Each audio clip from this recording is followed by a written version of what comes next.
Today we're going to talk about drawdown strategies in retirement. Basically what that is how do we properly withdraw money out of our portfolio so that we don't run out of money. So what's our objective here?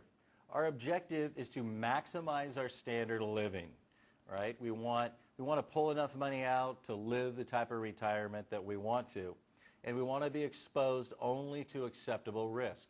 It's impossible to avoid all risk. It's just not going to happen.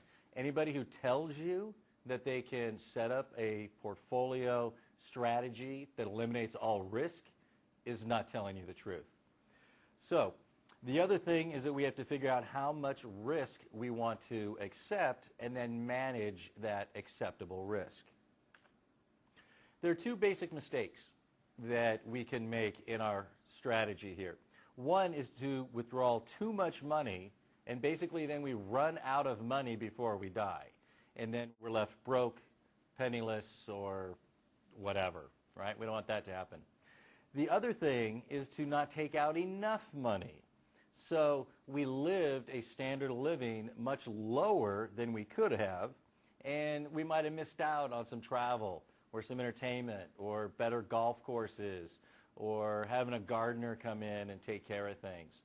So we want to try to hit that middle where we're going to be pulling out enough money to take care of ourselves, but yet not taking out too much that's going to put ourselves at risk. So step one is to determine how long are you going to live, because we don't want to run out of money. We are living longer and longer and longer. If you see back in 1960, the average life expectancy was 70. Now it's 78. So we're up 8, almost 9 years in 52 years. But we're going to even live longer than that for a couple reasons. One, if you're currently 65, you've already made it to 65, right? You're not going to get killed in war. You haven't died in a car accident or something like that up to this point. So you got a longer life expectancy. If you're currently 65, life expectancy is 84.3 years for men and a little over 86 and a half years for women. What that means is that half of the men will die, if they're 65 now, before the age of 84.3, and half will live longer than that. So we do not want to set a strategy that runs us out of money when we're 85 years old, because that means half the time we'll run out of money. If we look at some of the other odds here, you have a 25% chance to live to 90, 10% chance to 95, and about a 1% chance to live to 100. That is if you are currently 65. And the chance to live to 110 is very, very small. In fact, some of the statistics here are not credible because trying to track exact birth dates for people who claim to be over 100 years old can be problematic. But one thing we know for sure is that in the United States, we only have between 100 and 150 people who are 110 years or older. So odds are we're not going to live that long. Although here's an interesting statistic that came across. If you're a couple who are 65 years old and you retire, and when you retire at 65, both of you are in good health, nobody has any terminal illness which a doctor says will shorten your life expectancy, there is a 14% chance that one of you will live to 100 years old. That's a pretty big chance. And so when we're setting our strategies here, if you're in really good health, you should probably use a life expectancy of 100 years. All right, so what are some of the known risks during retirement? To properly deal with risk, we have to recognize what the risks are in order to mitigate them. One of the things in retirement that we know is going to happen is we're going to have bull markets and we're going to have bear markets. There's going to be times where stocks are up 20%, 25, 30% in a year. There's also going to be times when it's down 10%, 20%, 30%. We know that's going to happen. There's going to be a bull market about every 7 or so years, and there's going to be bear markets every 10 years or so. We just don't know when that is going to happen, so we have to protect ourselves for that eventuality. Also, we know that inflation is going to eat into our purchasing power. However, looking forward, none of us have a crystal ball, so we don't know how much inflation is going to run. Is inflation going to keep running about 2% like it is right now? Are we going to go back to a more normal curve of about 3.5%? Because of quantitative easing, basically the Fed adjusting the money supply, are we going to have a huge spike in inflation? You know, nobody really knows, but we got to look at that risk. And you cannot insulate yourself from all risk. Even if you go out and you buy all annuities adjusted for inflation and think you're going to protect yourself against everything, there's still the chance that an insurance company could go bankrupt. One thing that we know for sure, looking at all the different withdrawal strategies, is that no single strategy is going to work in all market conditions. What we need to do is come up with a dynamic, flexible, and changing policy as times change. We also know for sure, with all the research that's been done, is that you need to have a multi-asset portfolio. What does that mean? Well, that basically means you need a mixture of stocks, bonds, and cash, so that when the market's on a run, you can get a hold of all those returns in the stock market with a large portion of your portfolio. When the stock market's down, we need bonds and cash so that we can withdraw from the bonds and cash to pay for our retirement. Also, one thing we know for sure is you have to have an emergency fund. A lot of people think they hit 65 and go into retirement and they no longer need an emergency fund. Well, unfortunately, emergencies don't know any age range. You're not all of a sudden not going to have a flood at your house, not going to drop a transmission, or not have a bunch of stuff stolen simply because you hit 65. You still need an emergency fund because those unforeseen expenses are foreseen. They are going to happen. You don't know when, you don't know what, but they are going to happen. The two most common withdrawal strategies are constant dollar amount withdrawals. So what that says, let's say you have a portfolio of $1 million. We're going to set a withdrawal rate of 4%. And so we're going to withdraw 4% of that, or $40,000, out of the portfolio. Then we are going to keep drawing $40,000 every single year until the fund is exhausted. And what we hope happens is that we don't outlive our money.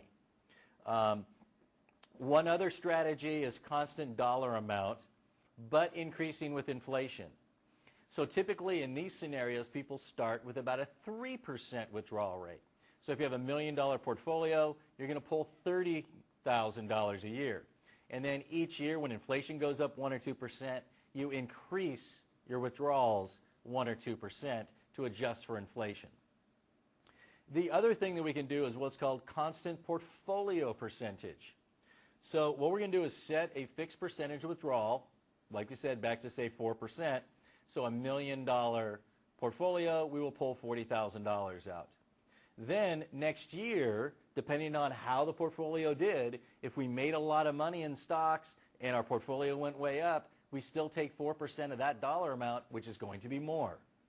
If our portfolio performs poorly, in other words, the overall value goes down, then next year when we pull 4% of that portfolio value, it's going to be worth less. So then if it drops to, say, $80,000, we'll pull out only 4% of $80,000, not 4% of $1 million that it started with.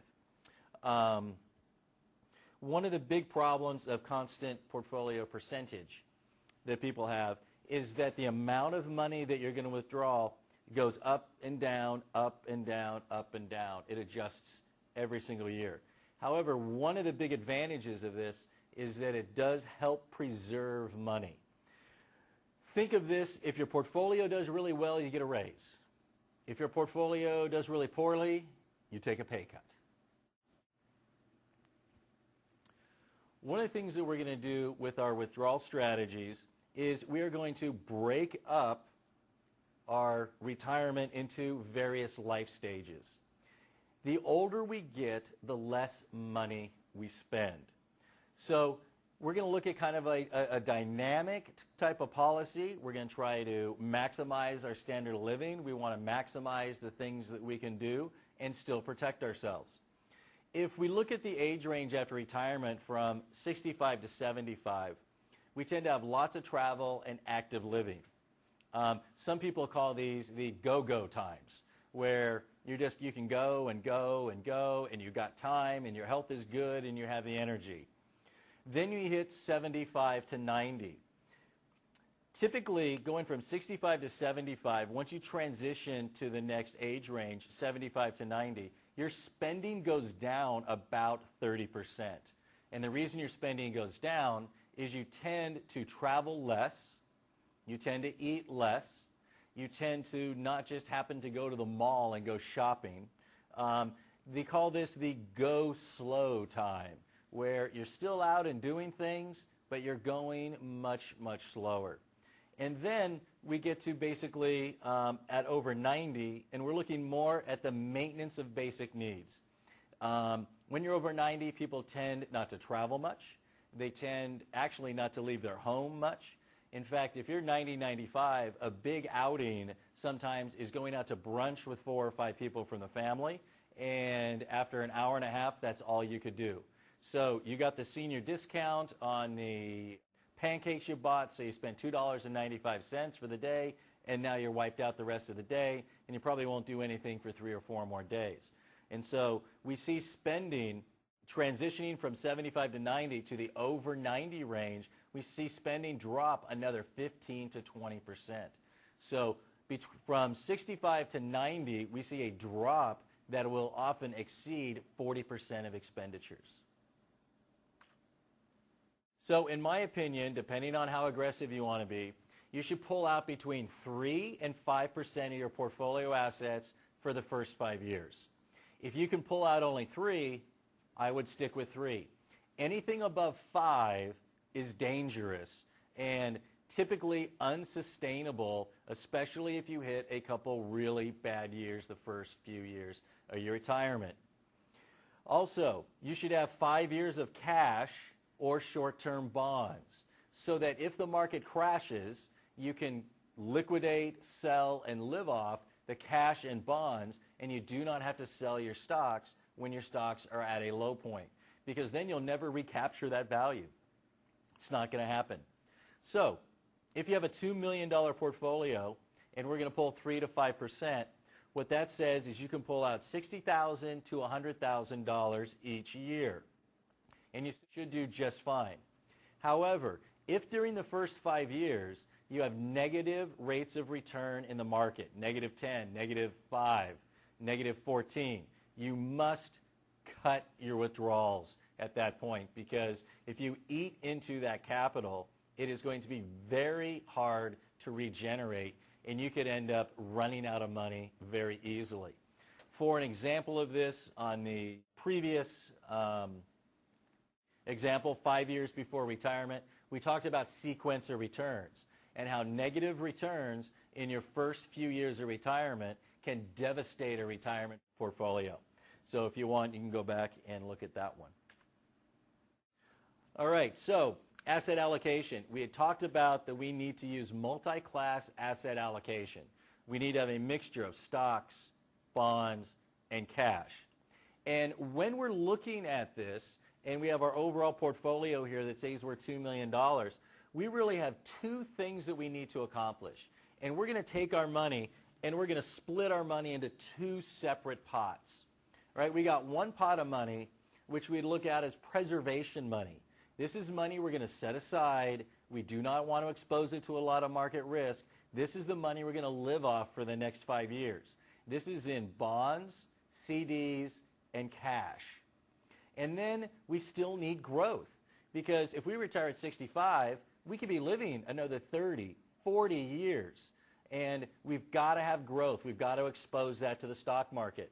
So our other pot of money here is growth money. This is invested in stocks and other investments that are going to have returns of 8, 9, 10, 12% over the years.